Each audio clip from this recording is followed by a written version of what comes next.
Selamat pagi Bapak Ibu sekalian yang dikasihi oleh Tuhan. Kita mengucap syukur kepada Tuhan. Hari ini kita boleh kembali lagi merenungkan sebagian firman Tuhan. Sebelumnya mari kita akan masuk di dalam doa. Bapa kami yang di surga, kami mengucap syukur Tuhan untuk pada pagi hari ini kami boleh bersama-sama merenungkan sebagian firman Tuhan. Berkati hamba-Mu, jadikan hamba-Mu berkat buat setiap kami yang mendengarkan akan renungan pada pagi hari ini. Dalam nama Tuhan kami Yesus Kristus kami berdoa. Amin. Bapak Ibu sekalian yang dikasihi Tuhan, kita akan merenungkan sebagian firman Tuhan di dalam Matius pasal 12 ayat yang 15 sampai 21. Saya beri nama pada pagi hari ini adalah misi Tuhan Yesus. Saya akan bacakan buat Bapak Ibu sekalian dari ayat 15 sampai dengan ayat 21. Tetapi Yesus mengetahui maksud mereka lalu menyingkir dari sana. Banyak yang mengikuti Yesus dan Ia menyembuhkan mereka semuanya. Ia dengan keras melarang mereka memberitahukan siapa Dia, supaya genaplah firman yang disampaikan oleh Nabi Yesaya. Lihatlah itu hamba-Ku yang kupilih, yang kukasihi, yang kepadanya jiwaku berkenan. Aku akan menaruh rohku ke atasnya, dan Ia akan memakmurkan kepada bangsa-bangsa. Dia tidak akan berbantah dan tidak akan berteriak, dan orang tidak akan mendengar suaranya di jalan-jalan. Ibu yang lama terbelah tidak akan diputuskannya, dan suku yang muda bilangnya tidak akan dipadamkannya, sampai Ia menjadikan bukit itu menang, dan padanya lah bangsa-bangsa akan berharap. Sampai di sini bacaan firman Tuhan. Berbahagialah kita yang sudah mendengarkan dan yang terutama yang melakukannya di dalam kehidupan kita sehari-hari. Bapak Ibu sekalian yang dikasihi oleh Tuhan, kita tahu sejak dari tahun lalu bulan 3 sampai dengan saat ini kita masih terus corona belum terhentikan. Dan baru-baru ini pemerintah juga menyiarkan satu informasi kembali bahwa kita bukan 3M lagi tapi 5M. Apa itu Bapak Ibu sekalian? Yang pertama, pakai masker. Yang kedua, cuci tangan. Yang ketiga, jaga jarak. Yang keempat, hindari kerumunan. Yang kelima, menjauhi akan mobilitas, mempersempit mobilitas. Bapak Ibu sekalian yang dikasihi oleh Tuhan, kenapa pemerintah sampai mengeluarkan 5M bukan hanya 3M? Karena pemerintah punya tujuan, yaitu supaya kita bangsa Indonesia boleh cepat untuk mengatasi akan corona ini. Pemerintah punya tujuan supaya bangsa Indonesia boleh terhindar dari corona, supaya bangsa Indonesia tidak banyak yang terkena akan corona, tidak banyak yang meninggal oleh karena corona. Bangsa Indonesia boleh terbebas oleh karenanya. Bapak Ibu sekalian yang dikasihi oleh Tuhan, pemerintah punya tujuan, apalagi Tuhan kita.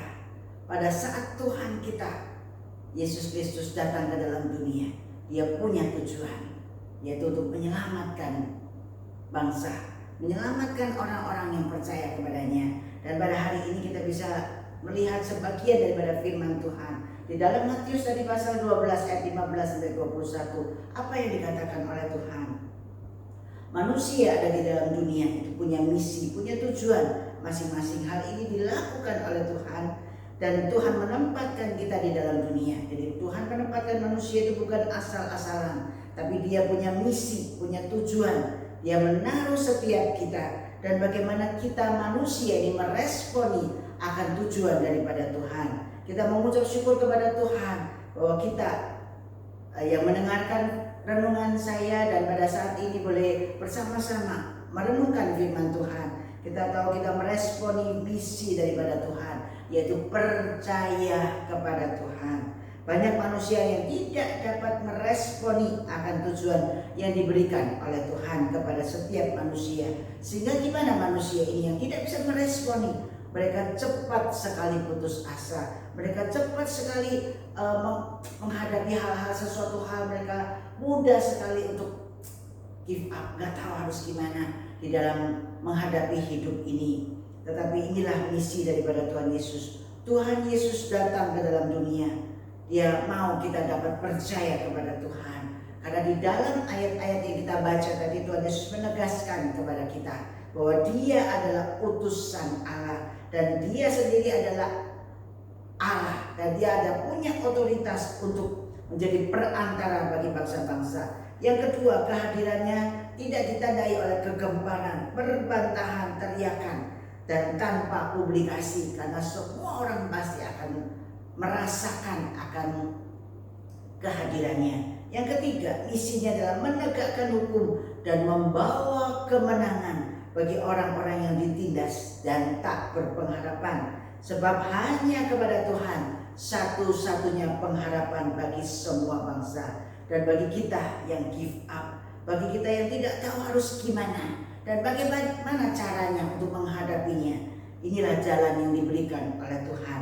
Responi panggilan Tuhan. Seringkali kita baca firman Tuhan, seringkali kita merenungkan firman Tuhan, tapi kita tidak meresponinya, kita tidak melakukannya di dalam kehidupan kita. Sehingga firman Tuhan itu hanya ada di mulut, di pengetahuan kita, tanpa kita melakukannya. Tapi hari ini Tuhan mengatakan kepada kita, mari kita responi akan panggilan Tuhan. Datanglah kepada Tuhan dengan berdoa kepadanya. Kita tinggal tangan dilipat, mata ditutup, kita datang kepada Dia. Karena Tuhan Yesus adalah satu-satunya pengharapan bagi kita semua. Sebab dikatakan di dalam ayat yang ke-20, bulu yang patah terkulai tidak akan diputuskannya, dan sumbu yang pudar nyalanya tidak akan dipadamkannya, sampai Ia menjadikan hukum itu menang, dan padanya lah bangsa-bangsa akan berharap. Dikatakan seperti ini kenapa? Karena Tuhan tahu siapakah kita. Kita ini cuma debu tanah, mudah sekali karena goncangan, karena badai sesuatu kita pasti lemah.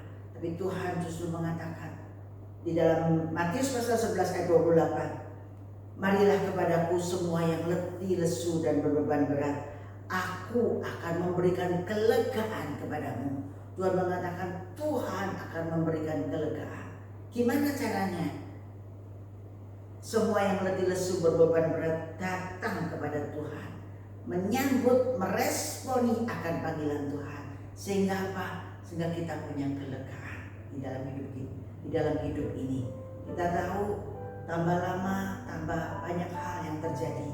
Kita bisa melewati tahun 20 itu adalah satu anugerah daripada Tuhan.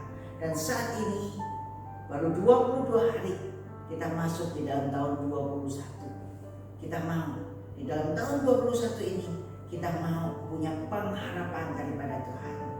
Karena kita ditaruh Tuhan punya misi, punya tujuan, yaitu kita boleh percaya kepada Tuhan, kita boleh bergantung kepada Tuhan, kita boleh berharap kepada Tuhan, menyerahkan sepanjang tahun ini, sehingga kita punya pegangan untuk menghadapi apapun di dalam dunia ini. Bapak Ibu sekalian yang dikasihi oleh Tuhan, mari kita respon panggilan Tuhan. Jangan kita ragukan lagi. Tahun 21 kita berharap kepadanya. Tuhan mengatakan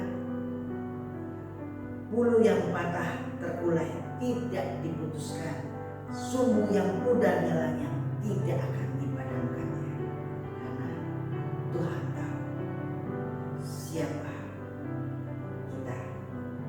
Karena Tuhan tahu kita memerlukan akan Tuhan. Mari kita datang kepadanya. Mari kita responi Dia dengan kita masuk di dalam doa. Mari kita berdoa.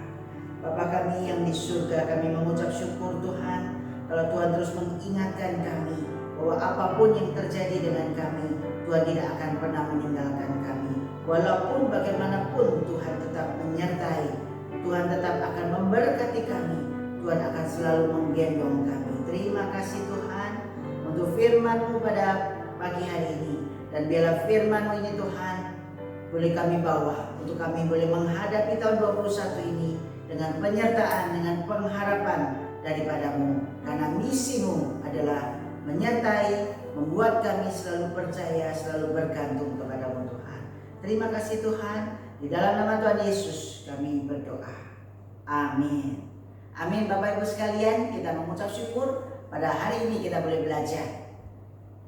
Kita meresponi panggilan Tuhan. Amin. Tuhan Yesus memberkati.